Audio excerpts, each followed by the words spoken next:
All right, ladies and gentlemen, for our next session, let's get ready to embark on an enlightening and journey into the fascinating world of literacy acquisition.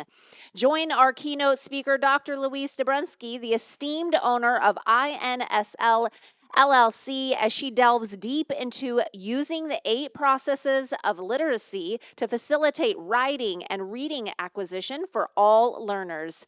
Discover the magic of storytelling intertwined with literacy and pivotal 8 processes of literacy, and particularly why drawing the 8th process is vital in learning. Dr. Debreczny's insights will illuminate practical applications transforming our approach to literacy. Please put your hands together for her.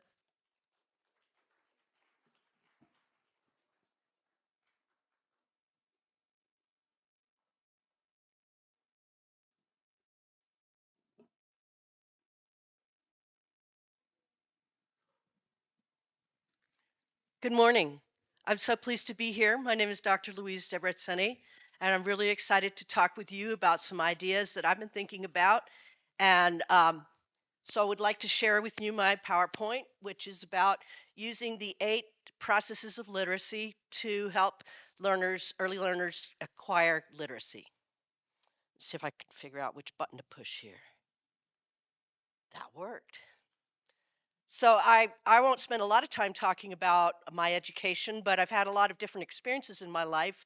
I started out as a classical musician, and I was fortunate my parents were academics, so we traveled Europe and had a lot of different experiences. And then I worked in the horticulture trade for 20 years and got a whole nother set of experiences. And then I decided to become a teacher, and I'll talk a little bit about that. Where's my PowerPoint? There we go. So today's agenda, we're going to talk a little bit about a theory of how humans learn.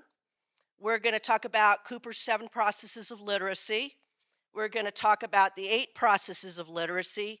And then I'm going to talk about why drawing is a really essential element that we need to add into education that we're not doing right now. And then finally, I want to show you a few practical applications. So my journey to become a teacher began when I was managing a nursery. And we had young people come in from the transition program, 18 to 24-year-old special ed students. And I really enjoyed working with them. And I met some of the special ed teachers that worked with them. And I thought, well, this would be a great way this is a job I could do into old age because my back was getting really bad. And so working in the horticulture trade wasn't going to work for me anymore. And I thought, well, this is really interesting. I wonder how people learn. And let me go to school and become a teacher, and I'll find out how people learn. So I went and got a master's in teaching. And throughout that entire process, I learned a lot about how to teach. I learned zero about how humans learn. And I thought, well, that's kind of strange. You would think that a teacher would be taught how people learn. So I thought, well, maybe when I get to special ed school, special ed teachers need to know how people learn. So maybe I'll learn how humans learn in special ed school. So I got to special ed school and it was interesting, and I learned a lot of different strategies, and I learned about different disability categories, but I never learned how people learn. And I thought, well, how can we be in an education field and nobody here is talking about how people learn, what the neurobiological learning system is? So I started teaching school, and I was using the strategies that I had learned, and I found that they were not effective. I had students that year after year were making no progress, and the strategies that we were using were basically behaviorism. So it was operant conditioning. So I give you something, you give me something back. I give you something, you give me something back. And I say you learned it. If you repeated the pattern, then I claimed that you learned it. But I knew that wasn't true. And I also knew that my students weren't making any progress. They weren't remembering tomorrow what they learned yesterday. So I started thinking, now there's got to be some other thing. There's got to be some way to think about teaching that's different from this, that isn't based on behaviorism. So I had the good fortune of being invited to go to a lecture for foster parents, because I was a foster parent at that time, and it was a lecture on how to help foster youth with autism. And these wonderful women, Mabel Brown and Carol Collins, were there, and they were talking about Dr. Ellen Lucas R. Wood's neurosemantic language learning theory. And that was an epiphany for me. It was a moment of real excitement to realize that there were people in education that were actually talking about how human beings learn. So I want to start out by talking a little bit about Dr. Arwood's theory. That's a 2-hour conversation right there. But basically, she spent 40 years learning. She triangulated information from cognitive psychology, neuroscience, and linguistics. And and that's the interesting thing, is that that's not in the education field. She had to step outside of the education field to find out how humans learn, because the educators are not researching that. Neuroscientists are researching it, cognitive psychologists are researching it, linguists are researching it, but we're not in education. So it was so exciting to find this theory that's based on science. And so basically, she says that learning, we have a 4-step learning system. The first step is sensory input, which would be, eyes, ears, nose, smell, all of it. And then the second step is pattern matching in your brainstem. And this is about as far as school goes a lot of times. So if we're talking about sounds and letters and times tables, we're just talking about pattern matching, and we're not talking about higher thinking. So the third and fourth levels of learning are where we actually get some change, a change in our neurobiological system. And that would be, the third level is conceptual thinking, which occurs in your cerebral circuits. And the fourth level and the highest level is language, and that is cortical networks. So when we work within the conceptual thinking and language, then we actually create change in our brains and lasting learning. So there's been a lot of really interesting research about the brain and how we learn. And this great guy, Friedman Pulvermuller in Germany, has done all sorts of fMRI studies on the brain and language. And he says there isn't a spot in your brain for a word. There is not a spot in your brain for the sentence. The brain works as a holistic, synergistic organ that has networks. So when you have an idea, the idea is part of a network, not a particular location in your brain. And so when we learn within context. We need stories. We need the who, what, when, where, why, how in order to learn and understand. So when we give children ideas like spelling lists, for example, that's meaningless because it's taken outside of the context of how you would use those ideas in the first place. So if we really think about the agent action object relationship, which comes out of the linguistic studies, agent is the person, action is what you do, object is the thing you do with it. And then you extend with that, you think of the who, what, when, where, why, and how. If you bring all of those things together for children, then they will remember, because a story is something that we can remember. So just briefly going over now, when I teach, I like to draw for my classes, both for children and for adults. And since I can't have my document camera here today, I just pre-drew some things. So when we're thinking about sensory input, everybody knows about your eyes and your ears, but we don't think about the fact that many people, they input meaning by moving their hand. And so that's something I really want to emphasize today, is that input of moving your hand to create shapes is a really important way for some of our students so if you have a student, for example, who's not learning to read from sounds and letters, I can bet you that they really need to draw and write in order to make that input. So then, of course, that information is sent to the brainstem, and the brainstem is really fascinating, and it does a lot of really cool stuff, but we don't have time for that today. But then once it goes up into the higher brain functions of language and conceptual thinking, that's where you get lasting learning. So that's why it's so important that we use the context of stories so that lasting learning can be created for students. So there's this guy Cooper, and many of you may have read this literacy textbook that he wrote in the mid aughts, and he talks about 7 psychological processes of literacy. So those would be reading and writing, speaking and listening, thinking and calculating, and viewing. And I was thinking about this one day, and I was reading my friend Bonnie Robb's dissertation, and she was talking about this. And I'm like, why are there only 7? Let's pair these up. So I started thinking about it. So you can pair up reading and writing, and you can pair up listening and speaking, and thinking and calculating.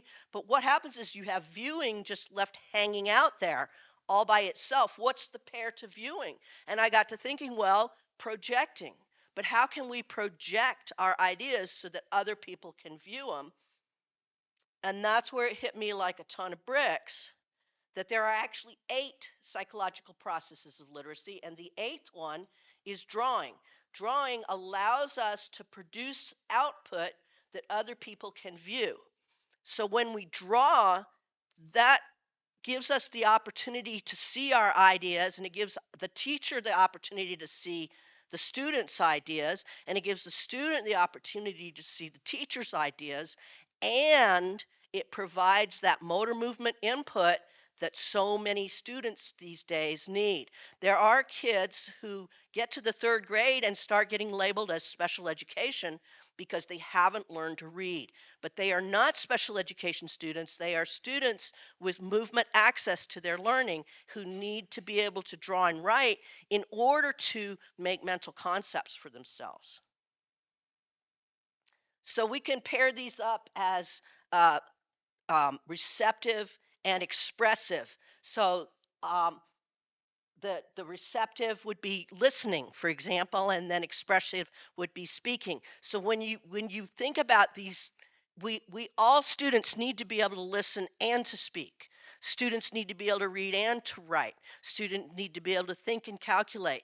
And the thing that's interesting about these processes is that they work as a cycle, and thinking, of course, is throughout all of the processes. So it's coupled with, so thinking to me is like the link for all of the processes.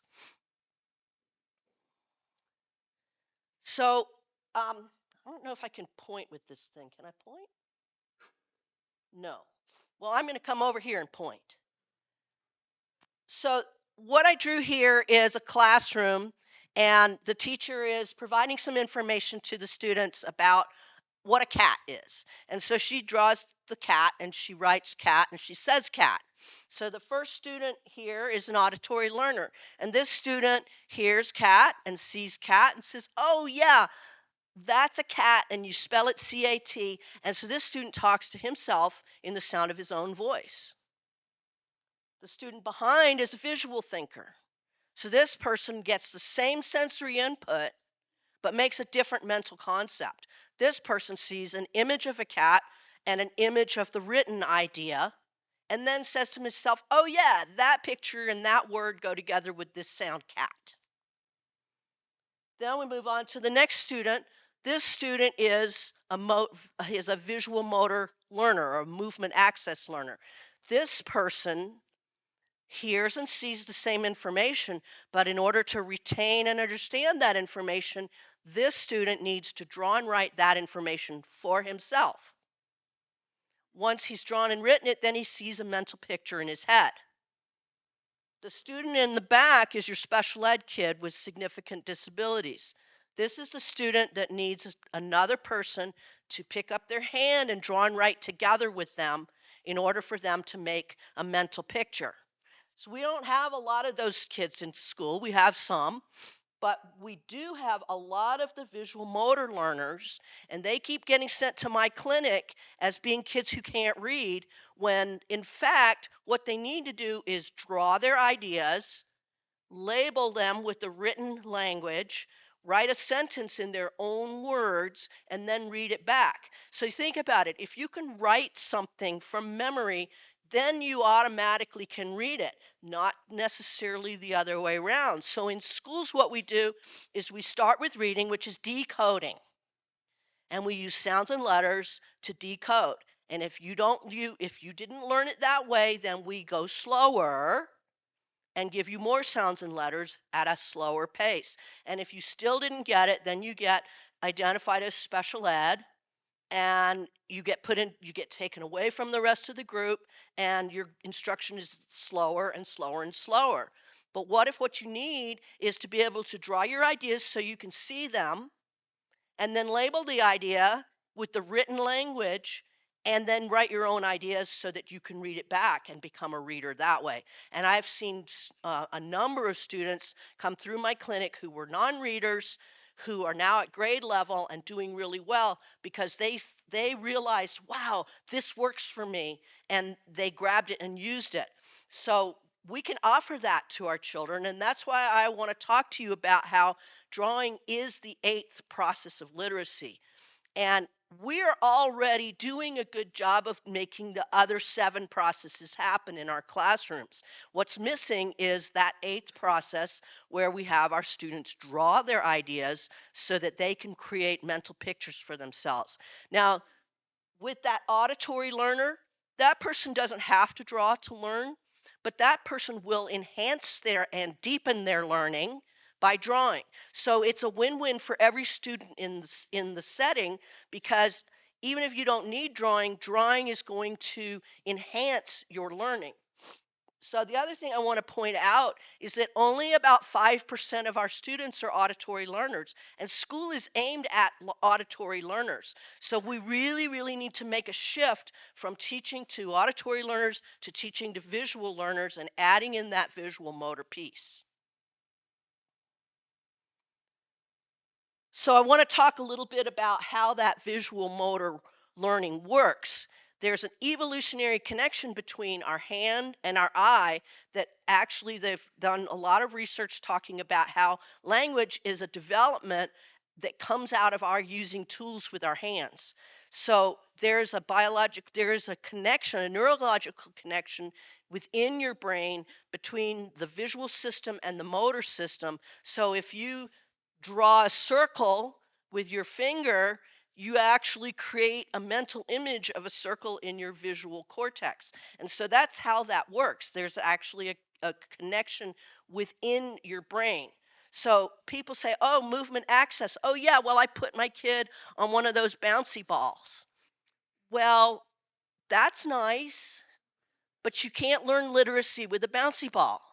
You can learn literacy with your pencil and creating those shapes with your hand, because that connection between your hand and your brain and your eye and your visual system is there. There's not a connection between bouncing on a ball and literacy. So I just wanted to really bring that out, that when I'm talking about movement access learners, those learners are often the kids that are running around the room, and they're running around the room because they're trying to make meaning, because they're not being given what they need, which is they need to have a pencil in their hand so that they can draw their ideas and write about their ideas and be able to integrate the information. So one way to provide this to students is with the product from my company called Story Pictures. And of course, this is an advertisement. So Story Pictures are a set of 24 pictures that are created in the 3 to 7-year-old developmental level. And what you do is you tell a story. Well, you view the story, you view the picture, you tell a story, you draw your story, you label it, you write it in your own words, and then you can do things like, oh, I wonder what happened next. So you could make a comic strip. So there's lots of really fun ways to do this in one-to-one settings, small group settings, and in full classroom settings. So this is the first of the pictures, and it's very, very basic. This is in your preschool level. By the time you get to the 24th picture, they're a lot more complicated. But here we've got 2 kids that are 4, and they're having a little problem. And this example that I'm going to show you here is a student. He's 18 years old. He's a young man with autism, and he can read and write perfectly, but he doesn't know what he just said. And so with these story pictures, we've been able to work through things like, how does this person feel? How does that person? I wonder what so and so is thinking. So he's been able to draw and write cartoons and start to be able to think about social thinking as a result of using these pictures that are within his cognitive developmental level. Another picture, this one, the kids like this one because everybody loves a fight. And so this drawing was done by a 5-year-old, and he drew the pictures, and then his mom hand over hand wrote the labels with him, and then he told her what he wanted to write. And actually, this first one he wrote himself, and the other two, mom hand over hand wrote with him.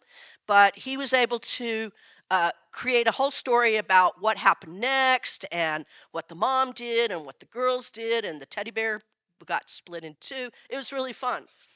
So that's a great way. Using story pictures is a great way to add in that drawing that's missing in school.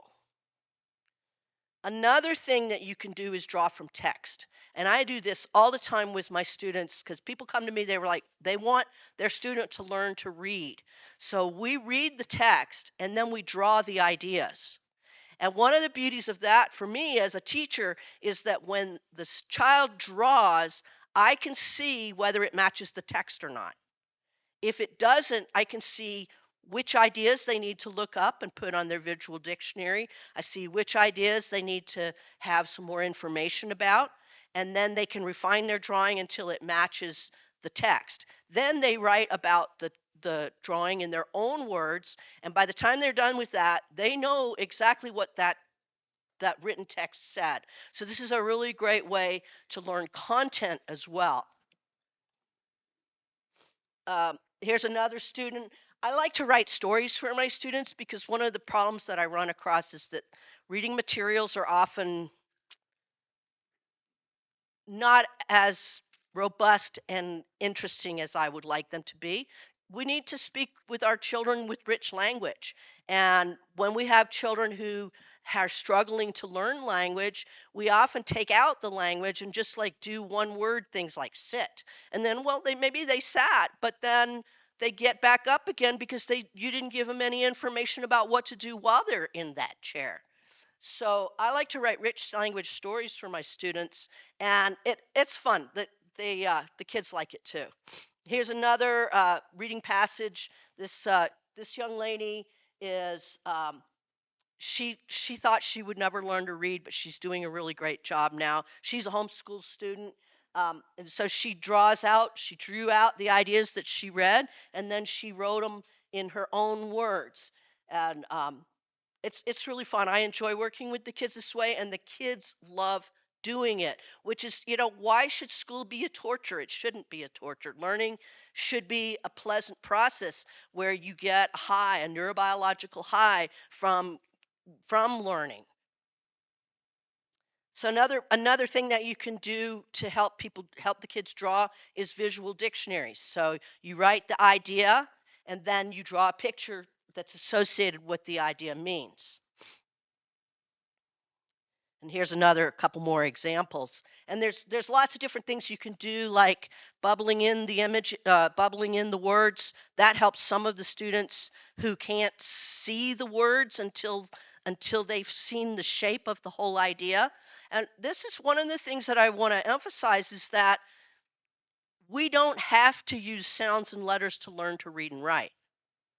We can look at a whole word as a visual image and see what it looks like and then write it. And you don't even need to know the letter names to be able to do that. Letter names can come later. I mean, it's not wrong to learn letter names. I'm not saying take the alphabet out of school. I'm just saying that we don't have to sound it out. And if you think about a word like cat, if I sound it out, cat, now I have said cat.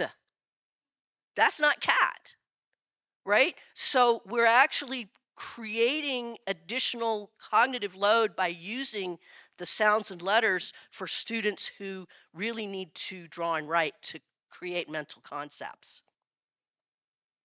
So to recap, There's a 4-step learning system: sensory input, pattern matching at the brainstem, cerebral circuits for mental concepts, and then cortical networks form the language. Language names our thinking. So we can look at a person's language and also know what their cognitive level is. So there's been a lot of research about this correlation between language and cognition.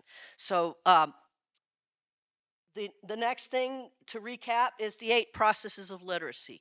Reading and writing are only 2 of the 8 processes. To become literate, we need all of the other ones, and we need to actively do these processes. Learning is an action, it's not a passive experience. If you want to learn something, you have to actually do something with that information and with those ideas. Some practical things as well as drawing and writing.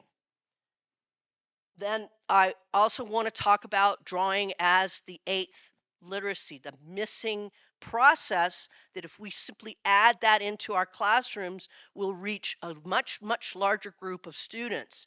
And one of the things that I've run across with people is that we're scared to draw. And when I'm talking about drawing, I'm not talking about fine art because I can't do that. I am not an artist. But I can draw a stick figure drawing that shows whether it's a man or a woman, whether they're seated or standing, whether they're swimming or running. And anybody can draw those things. They're not hard. It's a circle and some lines. So I encourage everybody to give it a try. When you're working with your next classrooms or next learning situation where you want to share information, have everybody draw a little bit, and I guarantee you that people will really, really enjoy it and get a lot more out of the lesson. So there are some references, and I wanted to give people an opportunity to ask questions because I know this is different from what we usually talk about in education. Does anybody have a question that they'd like to ask?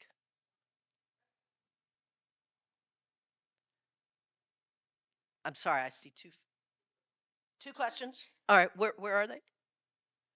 Oh, okay, over here. I'm sorry, the lights are shining in my eyes, so good morning.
Collaging work at all? Collaging?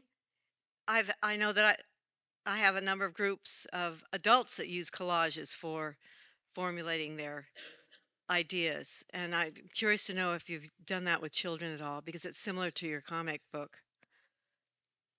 Interesting.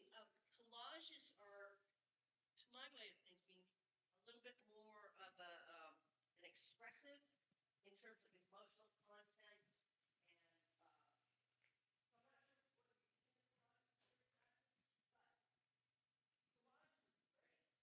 But I think if you want to develop language literacy, then stick figure drawings and writing, that is really the kind of the core of how you do it. Yes.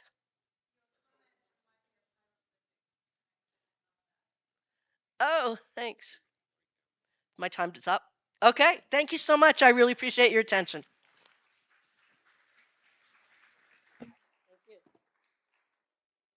Thank you so much for that presentation.